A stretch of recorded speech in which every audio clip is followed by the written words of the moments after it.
রাত প্রায় 1টা বাজে। ঢাকার এই অংশে এত রাতে ট্রাফিক কমে গেছে। রিফা তখনও জেগে আছে, বরং জাগতেই হবে।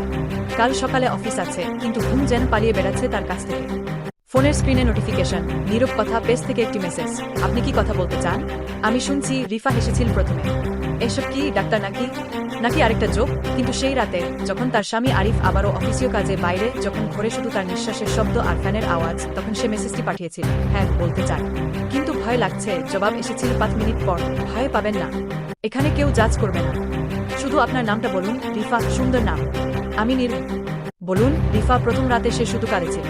টাইপ করে ডিলিট করেছে। নীরব অপেক্ষা করেছে। কোনো তারা দেয়নি, কোনো প্রশ্ন করেনি। কেন কাঁদছেন? কি হয়েছে? শুধু একটা ভয়েস নোট পাঠিয়েছিল, আমি এখানে আছি। যতক্ষণ লাগে। রিফা তখন প্রথমবার কাউকে বলেছিল তার স্বামী আরিফের সাথে তার বিয়ে হয়েছিল প্রেম করে। কলেজ লাইফে সেই আরিফ এখন তার দিকে তাকায় না। তার চোখে শুধু অফিস, টাকা আর পারফেক্ট ওয়াইফ হওয়ার প্রত্যাশা। আমি কি পারফেক্ট না? রিফা জিজ্ঞেস করেছে। নীরবের জবাব ছিল, পারফেক্ট হওয়ার দরকার নেই রিফা, মানুষ হলেই চলবে। 3 মাস কেটে গেল। প্রতি রাতে যখন আরিফ ঘুমাতে যেত বা বাইরে থাকত, রিফা নীরবের সাথে কথা বলত। কখনো ভয়েস কল, কখনো মেসেজ, কখনো শুধু একটা স্টিকার, একটা ফুল, একটা নীরবতার ইমোজি। নীরব কখনো জিজ্ঞেস করেনি আপনার বিয়ে ভেঙে দিন কেন। সে শুধু শুনুন। আর মাঝে মাঝে বলত, আপনার অনুভূতি বুঝ রিফা, আপনি যা অনুভব করছেন সেটা ভুল নেয়। প্রথমবার কেউ বলেছিল রিফাকে সে ভুল নেয়। একদিন রিফা জানতে চাইল, আপনি কে? নীরব। আপনার গল্প কি? নীরবের জবাব ছিল লম্বা। আমি একজন লেখক, গল্প বলি, জীবন অধ্যয়ন করি। একদিন আমারও কেউ ছিল যে আমাকে শুনত না। আমিও কাঁদতাম একা। তখন ভেবেছিলাম যদি কেউ একজন থাকতো, শুধু শুনতো। তাই এখন আমি শুনি। রিফা প্রথমবার হাসল, সত্যি হাসল। 3 মাস পর। কিন্তু গল্প এখানেই শেষ নেই। এক রাতে রিফা জানালো আরিফ বুঝতে পেরেছে। তার ফোন চেক করেছে, নীরবের সাথে কথোপকথন দেখেছে।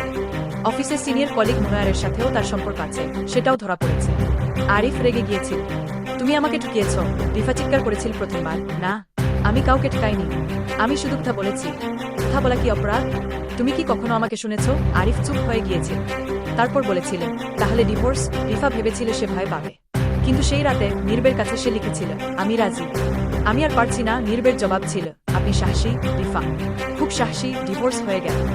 সমাজে কুৎসা উঠল, রিফা বদমাশ হয়ে গেছে বাইরের লোকের সাথে। কেউ জানতো না সত্যিটা, কেউ জানতে চায়নি। কিন্তু রিফা আর একা ছিল না। প্রতি সন্ধ্যায় নীরবের সাথে তার কথা হতো। কখনো ফিসপে, কখনো ফোনে। নীরব কখনো হাত ধরত না, কখনো ভালোবাসি বলতো না, শুধু বলতো, আপনি কেমন আছেন? আর সত্যিই শুনতো। একদিন রিফা জিজ্ঞেস করল, আমি কি আপনাকে ভালোবাসতে শুরু করেছি? নীরব চুপ থাকল কিছুক্ষণ। তারপর বলল, ভালোবাসা চাইবেন না রিফা? এখনো না। এখনো আপনি নিজেকে খুঁজছেন।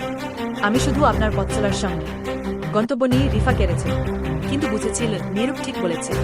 2 বছর পর রিফা এখন নিজের একটি ছোট বুটিকের মালিক। মিরপুরে তার দোকান। আরিফ এখনো ব্যাংকে চাকরি করে, নতুন বিয়ে করেছে, আবারও একজন পারফেক্ট ওয়াইফ খুঁজে। রিফা আর নীরবের দেখা হয় না প্রতিদিন। মাঝে মাঝে মেসেজ হয়, কখনো ফি। কিন্তু রিফা এখন আর সেই নীরব অনুভূতির নারী নেই। সে এখন কথা বলতে পারে, নিজের জন্য দাঁড়াতে পারে। সেই শীতের সন্ধ্যায় যখন প্রথমবার নীরবের সাথে দেখা হয়েছিল রবীন্দ্র সরোবরের পাশে, রিফা জিজ্ঞেস করেছিল, আপনি কেন আমাকে বোঝেন? নীরব হেসেছিল, কারণ আমিও একদিন বোঝা চেয়েছিলাম রিফা, কেউ বোঝেনি। তাই আমি বুঝতে শিখেছি। রিফা এখন সেই শেখাটা অন্যদের সাথে শেয়ার করে। তার বুটিকে অনেক নারী আসে, কেউ কাঁদতে, কেউ কথা বলতে।